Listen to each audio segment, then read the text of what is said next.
Thank you, Ellen, and hello, everyone. Coming to you here from Boston. Um, I looked at some of the pictures that Ellen posted earlier on LinkedIn, and I actually saw some uh, known faces. So I think some of you might remember me from my times at Voxeo, um, as well as Aspect, possibly, where I worked in mainly IVR and chatbot technologies. I've since pivoted a little bit to the IoT space. And what I want to do today is walk you through two different aspects of IoT, specifically cellular IoT. First, I want to talk to you about the multi-IMSI architecture and how that really makes global deployments manageable. I believe you've heard quite a bit earlier today about eSIM. I'm going to touch upon that as well and how the two kind of interrelate. But I want to focus on this architecture that Twilio, where I'm at now as a product marketing manager, really has been spearheading. And it's an approach to IoT SIM cards that really makes it easy for any business that needs to scale globally and scale fast. So we have a lot of customers in the growth segment, a lot of startup customers that have built successful businesses on top of our connectivity. And again, many of you might know Twilio as a messaging provider. We've definitely evolved since the early days. Twilio since 2016, roughly, has been working in the cellular IoT connectivity space as well. Besides other things, such as customer engagement technologies and customer data. It's 8 a.m. where I am. This is the first time I'm actually speaking out loud. I hope my voice holds. I got my coffee here. I got water. So let's dive right in.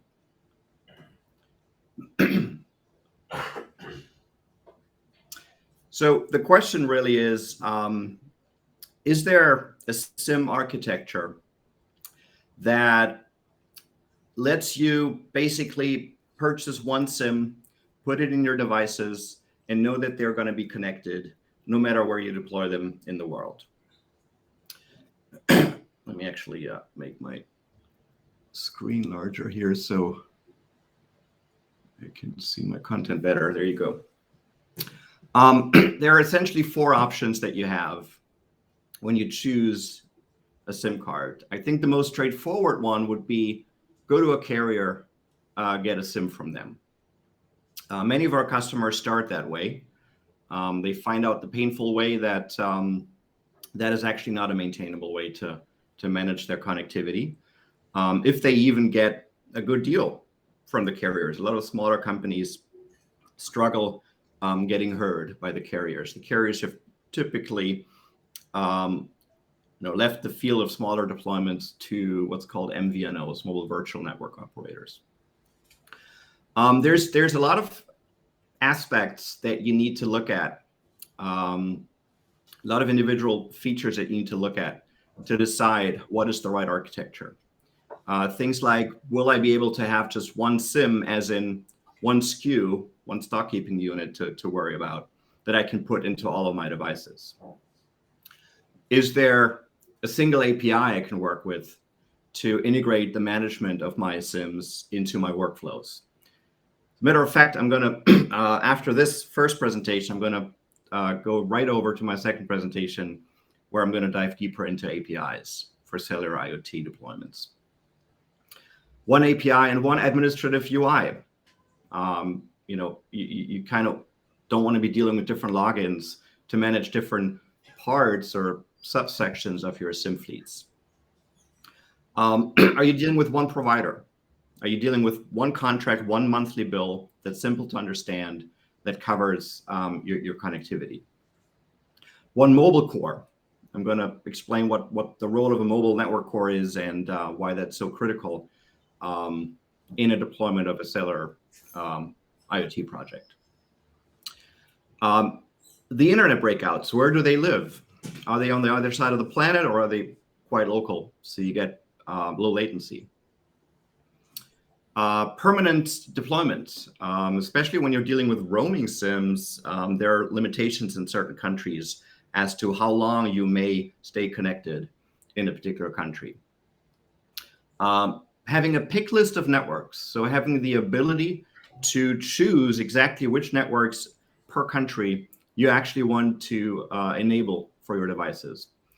That's also important, as you will learn over time which regions of a country will have which type of coverage, and you might want to actively choose to segment your fleet into subsets of SIMs and assign different network access profiles to those.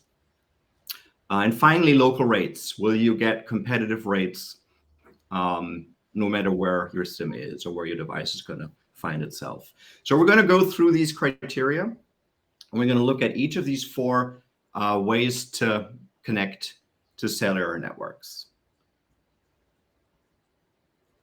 Before we do that, it's important to me to explain that we're dealing with profile types here when we talk about local SIMs versus roaming SIMs versus eSIMs, as in EUICC SIMs, not to be confused with embedded SIMs, which are just SIMs that are pre-soldered onto circuit board, and multi-IMSI SIMs. Those are profile types, but they are not the form factors. The form factors are really independent. The hardware on which these profile types can live is completely independent of the profile type. So whether you have a 2FF mini SIM, 3FF micro SIM, 4FF nano SIM, I actually have one of those here on my desk. So this is the Twilio product called Super SIM, which comes in the triple punch form factor, but also as an MFF2, which is an embedded SIM, which is even smaller, which you would use for handheld, or sorry, for wearable devices, very small devices. Any of the above mentioned profile types can live on any of the below mentioned form factors. So an eSIM could live on an old school SIM card. There's no technical limitation there. Realistically, a lot of the eSIMs do live on MFF2s in the real world, and there's also this emerging architecture of an iSIM, where the SIM is co-housed on the module, the modem. But we're not going to go into that today. So now that that's out the way, let's dive into how these different SIM types collaborate with the modems on board of the your device to connect. Specifically, what is the role of the mobile network core? So this is a typical scenario of local SIMs connecting to cell towers in the countries they're deployed in. So we're dealing with two different SIM cards here from two different providers.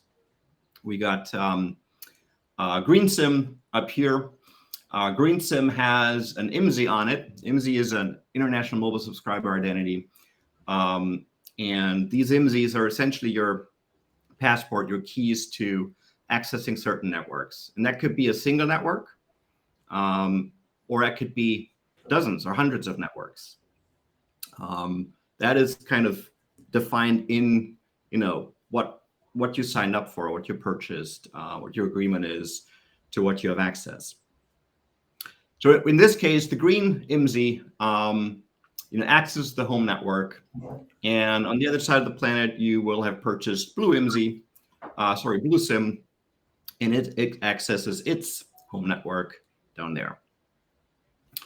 So that's the radio access. But what about the internet breakout? So the internet breakout comes in through the mobile network core. What does a mobile network core do? Basically has two main jobs.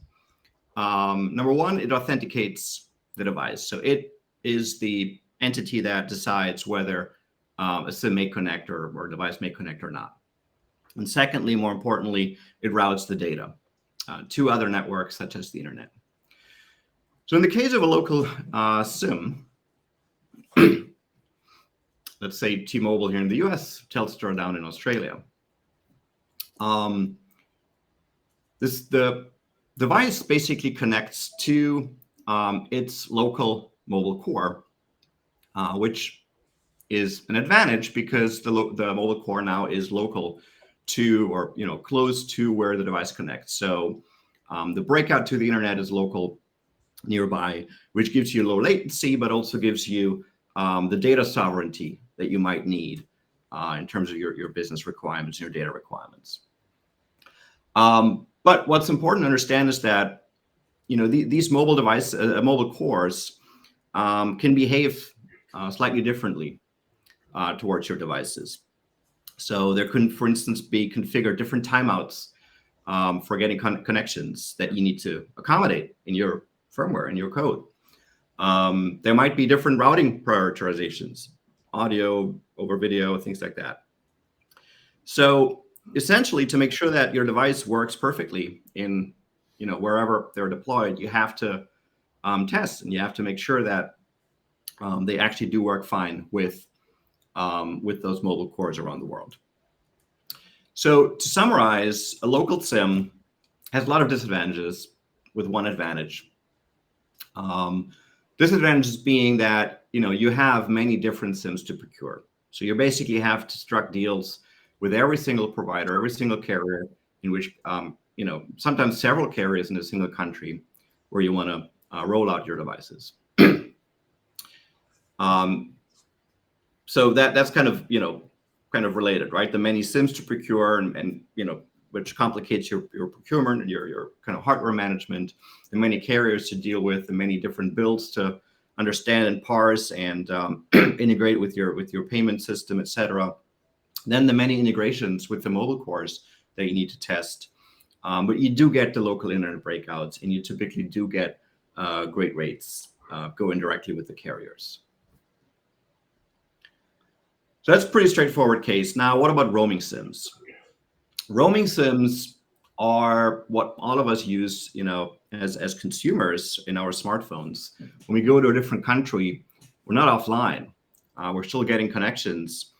And that is because our home provider has negotiated, access with providers around the world.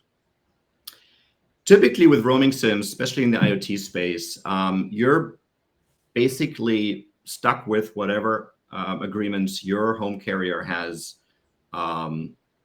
made, and you're also stuck with kind of which networks they choose to have your devices connect to, and that's called network steering, where they basically control with you having no say into how the traffic flows and how you connect. So let's look at the scenario. We have green SIM here in the home country, right? Connects perfectly fine to a local mobile core. But then we have the same green SIM. That's the idea, right? A single SIM now. We're in kind of single SIM territory now with the SIM types. Same SIM connecting down here, now no longer to a home network, but to a visited network. And the IMSI, in this case, doesn't just give me access to one network, it gives me access to many, which is why it can connect to the visited network. But the data path goes back to home territory. So if this was literally Australia, your data would go through, in this case, the US-based server and break out to the internet there. You have no access to any local mobile core that this carrier might have, as your devices will go through your home carrier's mobile core. So that's a big disadvantage when it comes to latency, when it comes to data sovereignty. So let's look at the summary of roaming SIMs then. Yes, you get one SIM to procure. That does greatly simplify your hardware management. Yes, you only have one carrier to manage, your home carrier. You're getting a bill from them every month. But you do have latency issues, you do have data sovereignty issues, and you're subject to network steering. So not ideal. As a matter of fact, many customers of roaming SIMs come to us and tell us that, that's just not viable for them, as they have to deal with too many situations of devices disconnecting.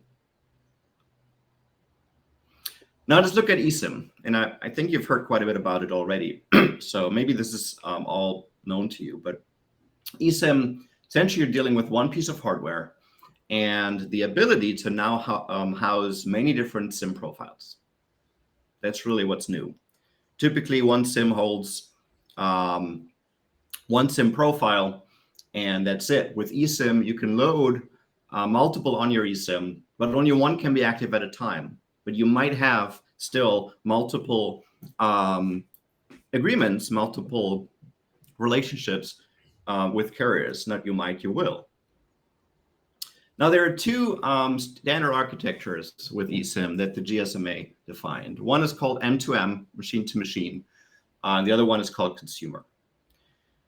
There are key differences between these architectures. So it's important to understand, and if you go to a provider and they offer you eSIM, you should ask them, what architecture do you deploy?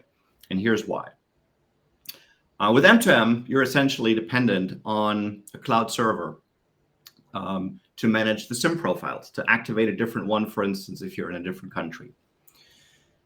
So that's the situation with M2M. That cloud server is called an SMSR server, and you have to go through that. Now, you could, in theory, stand up your own SMSR and do that on your own, but that's not realistic. You're going to a provider to not having to do that yourself. So you're still kind of at the whim of that provider. You're still reliant on the agreements that they have. You can't just load any random profiles on your eSIM. You typically have to work with your provider. Whereas the consumer architecture, like the one we have on our Apple iPhones, to the best of my understanding, the code that manages the SIM profiles and decides, or not decides, but which kind of manages and owns the activation of different profiles on your device, that now sits on the device itself. And that software is called LPA, or Local Profile Assistant. It can live either on your device or it can live on the SIM card. I think one is called DLPA or LPA-D, and the other one is called LPA-E. No matter where it lives locally. So now you're no longer dependent on a cloud server, and it's completely up to you. You own communicating with that local profile assistant. But the key is you can still, trigger a push from the cloud to switch profile. So despite the naming of consumer versus M2M, M2M seems to be, the logical choice for IoT, IoT having used to be called M2M. But no, the consumer architecture works perfectly fine for IoT deployments. You can still instruct it from the cloud to now switch a profile. So we believe that's the preferable architecture. So the way that we support eSIM at Twilio is through the consumer architecture. So let's look at how eSIMs connect. Now we're dealing with a single SIM card, single SIM hardware that holds multiple different SIM profiles.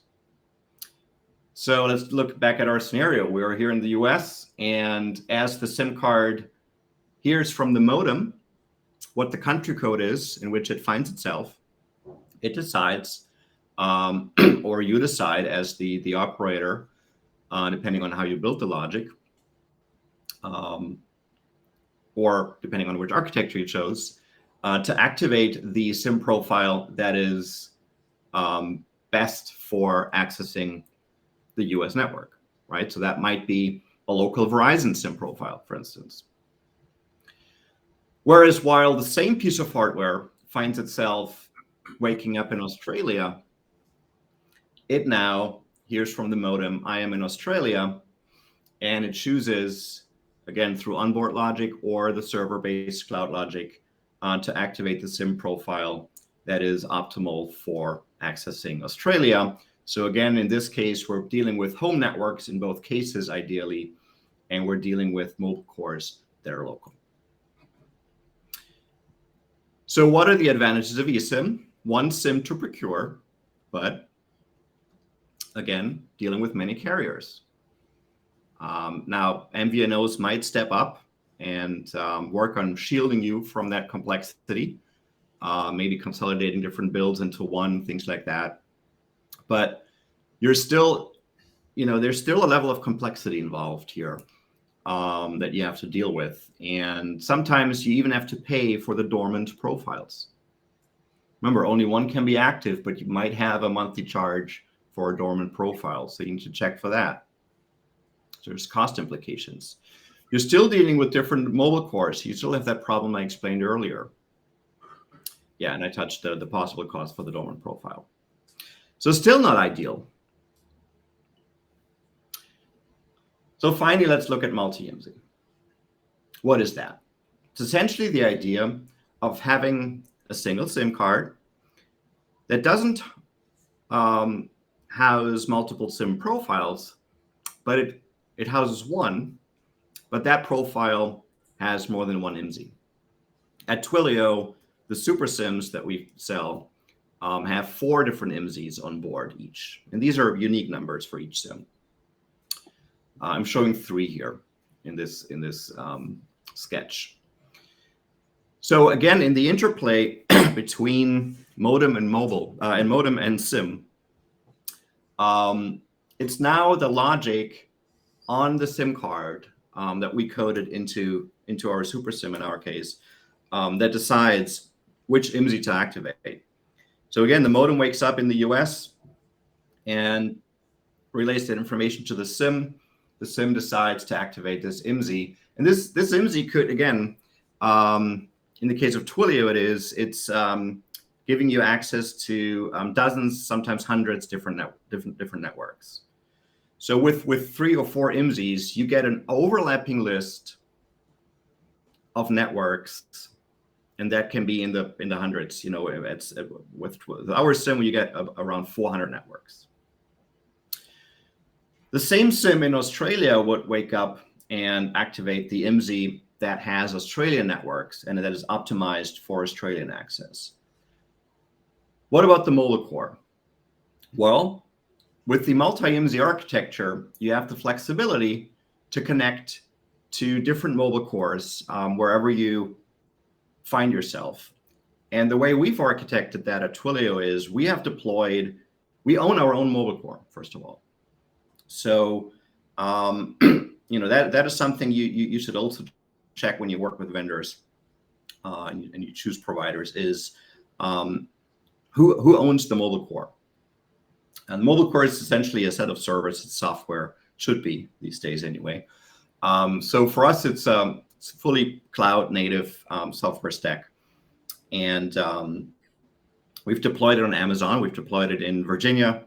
We've deployed it in Frankfurt, Germany, and in Sydney, Australia, with more to come. So now, based on where you find yourself, you can activate different APNs, access point names, and thus get access to mobile cores that are local to you. So let's look at the situation with multi-IMSI. Only one SIM to procure, same piece of hardware. You have that access to many hundreds of networks, like you would theoretically with a roaming SIM, theoretically not theoretically, you have that with a roaming SIM, you have that with an eSIM approach, but you only have one provider to manage. So in our case, that's Twilio. You're getting one bill every month. It's simple and consolidates, all the networks. You only have one core to integrate with, which is decoupled from the carriers. It's our own.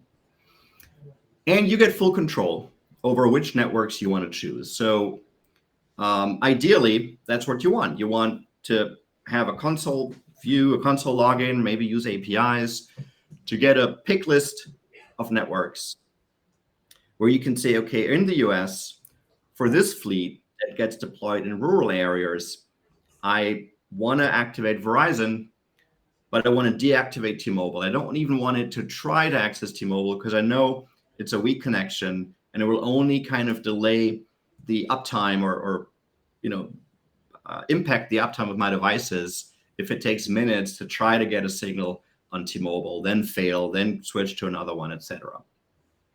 So choosing exactly which networks, plus some networks are more costly than others. In the UK, for instance, there's a big carrier called EE, Everything Everywhere.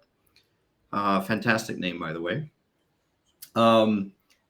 And they're a lot more expensive than...